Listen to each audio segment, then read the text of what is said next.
And a few days later, after completing all the formalities, I took my luggage and left my parents-in-law's house. I told my mother-in-law that I was leaving today. I bowed to her as a gesture of a grown-up. Then my mother-in-law grinned at me again. She said, "You've been a lousy wife and a lousy mother from the beginning to the end." And then she told me that I'm the worst mother for leaving my kids. I don't know how much she can make fun of me. My daughter and son laughed when they heard what my mother-in-law said. My name is Maria, a 42-year-old housewife. I live with my husband Ken, my son Josh, and my daughter Amy. The children have grown up well, and my husband works hard, so we live peacefully without any particular problems. However, things have changed recently. My father-in-law passed away due to illness, and my mother-in-law moved in with us. My husband, who is the only son, felt sorry for his mother being all alone, and brought her to our house without consulting us. I had always thought that my husband was too much of a mommy's boy. But I didn't think he would decide for her to move in with us by himself. He told us that he had already sold his parents-in-law's house. Are you asking me to abandon my mother who has nowhere to go? My husband said to me with such an attitude, and I had to give in. After that, honestly, it was hell. My mother-in-law had not liked me for a long time, so she would pick on me at every opportunity. "Maria, what is this seasoning?" "Oh, I'm sorry. I'll be careful." "And I don't like greasy food." "Well, but we have children who are growing up fast, and my husband likes fried food too." "Then please make a separate meal for me. I hope you don't mean to make me eat unhealthy food so I die early." "No, it's not like that, but it would cost more money and it's a bit of a hassle." "That's where your skills come in. Ken earns enough money, so why don't you manage the finance? And the hassle? You are so spoiled. When I was young, I took care of the house chores by myself, no matter how hard it was. What a pity that my grandchildren have to live in a house run by such a lazy mother. I feel sorry for them." I thought, if you have so much to say, why don't you do it? But I held back. Because if I tried to talk back even a little, my husband would get mad at me 100 times over. When I first moved in with my mother-in-law, she was so much of a wife beater that I objected to her saying, "If you're so opinionated, why don't you do it yourself?" Then my mother-in-law told my husband, and he got angry and said to me, "How dare you talk to her like that when I'm the one supporting you?" I thought about getting a divorce, but as a housewife, I wouldn't be able to take care of the children. They are my treasures, and I don't want them taken away from me. So I decided to endure the wife beating without objection. But instead of just putting up with it, I started to prepare for divorce little by little. I applied for jobs at various companies under the watchful eye of my mother-in-law, who was home all day long. Only one company offered me a part-time position. Thanks to my previous experience as a bank clerk, I was able to get a clerical job at a bank. It was my first corporate job in a long time, and it was a lot of fun. Of course, there's a lot of responsibility and stress came with it. Still, it was more peaceful than seeing my mother-in-law at home all the time. But my mother-in-law didn't like the fact that I was working. "Why work when Ken earns enough salary? Maybe she's out scavenging for men." What kind of thought process is that? A total idiot. And it's not that my husband doesn't make a lot of money, but since his mother-in-law started living with us, it has added to our expenses. So we're not in a situation where we can afford everything. However, my mother-in-law has told me to give her an allowance from now on so that I wouldn't spend it on men.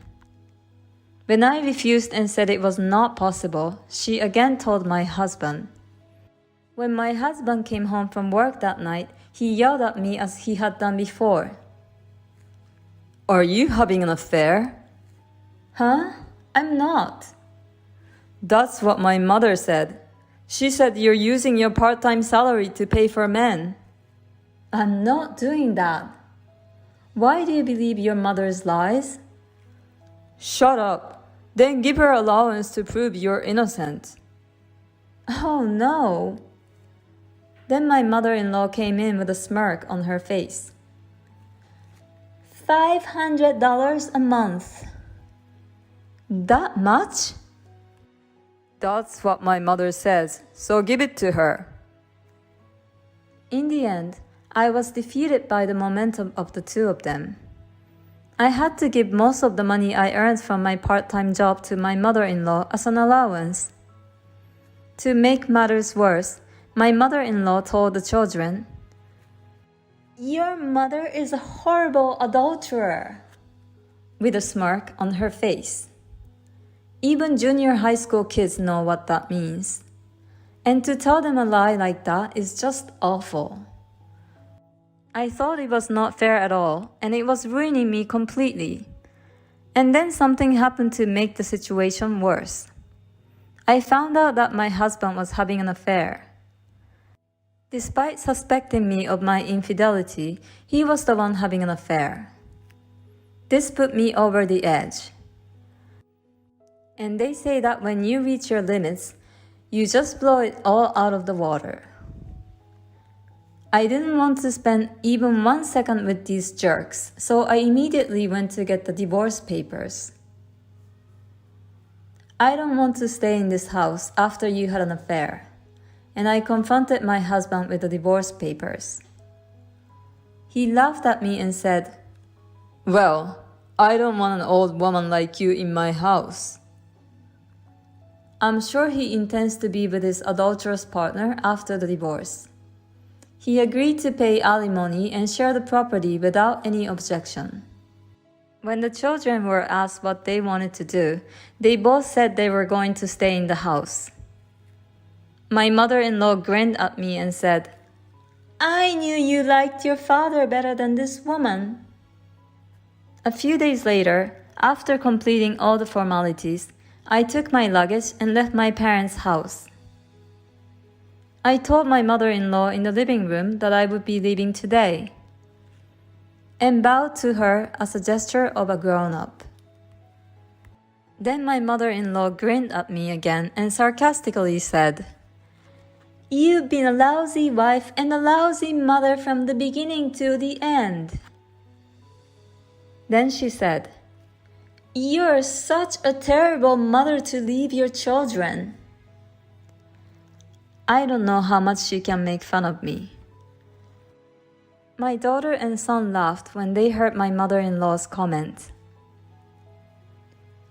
"Look, even the children are laughing at you. What a pathetic mother." Well, it was actually the children themselves who said they would stay here, so I'm not leaving them. "Oh, I see. So you're a sad woman who was abandoned by her children." Well, you can say what you want, but don't forget that you're responsible for everything at home from now on. Ha! Don't worry about that. Unlike you, I'm good at everything. I see. Well then, I really must be going now. With that, I left my parents-in-law's house. After that, I went back to my parents' house and threw myself into my work. Then I asked my work to switch me to full-time work, and I took the test to become a full-time employee. Thankfully, I was able to get a full-time job. Now I can take the kids with me. And my mother-in-law must be exhausted by now. Sure enough, about 3 months after I left the house, my mother-in-law contacted me. Hey, Maria, help me out. What's wrong?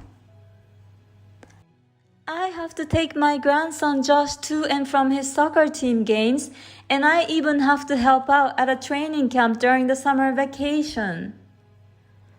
On top of that, I'm asked to make his lunchbox early in the morning for the morning practice. And I have to wash his dirty uniforms every day. My granddaughter Amy also goes to cram school every day, so I have to drive her back and forth. On top of that, I have to do the housework all by myself. Ken says he's tired from work and doesn't do anything to help me. Well, if you're just complaining, I'm hanging up now. Wait, I'm calling you because I want you to help me, Maria. Excuse me? I'm already divorced, so it doesn't concern me. Don't say that, please. No, I won't go back. But I understand that you're in a situation that you cannot handle by yourself. I cannot entrust my precious children to you. I will take the children. That's what they want to do. What? But they want to stay here. That's because they wanted you to understand how hard I was working. What? Yes, in fact, when I decided to get divorced, the first thing I did was to talk to the children. They said they would follow me right away. Amy, my daughter, said, "But this means that grandmother and the others are just kicking you out, right, Mom?" Then my son said, "I don't like that. We know how hard you work, Mom." So the children said that they would stay home first and let their grandmother know what their mother had gone through. I was so happy that they were on my side. I made up my mind that I would make enough money so I can come to bring them home. Well, then...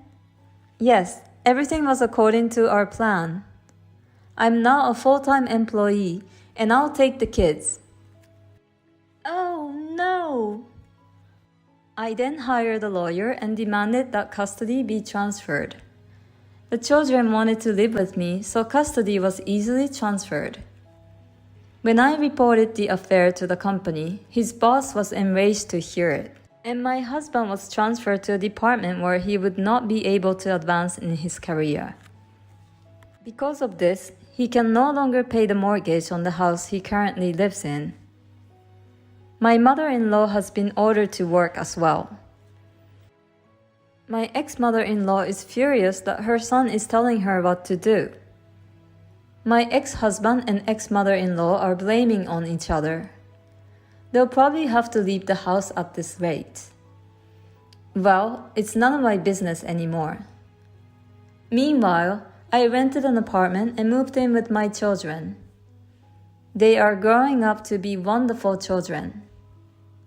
My daughter cooks, and my son helps me with laundry and cleaning. I wanted to be able to support them to do whatever they want to do in the future, so I will continue to work hard and earn money. Thank you for watching. Please subscribe to the channel if you like. See you in the next video.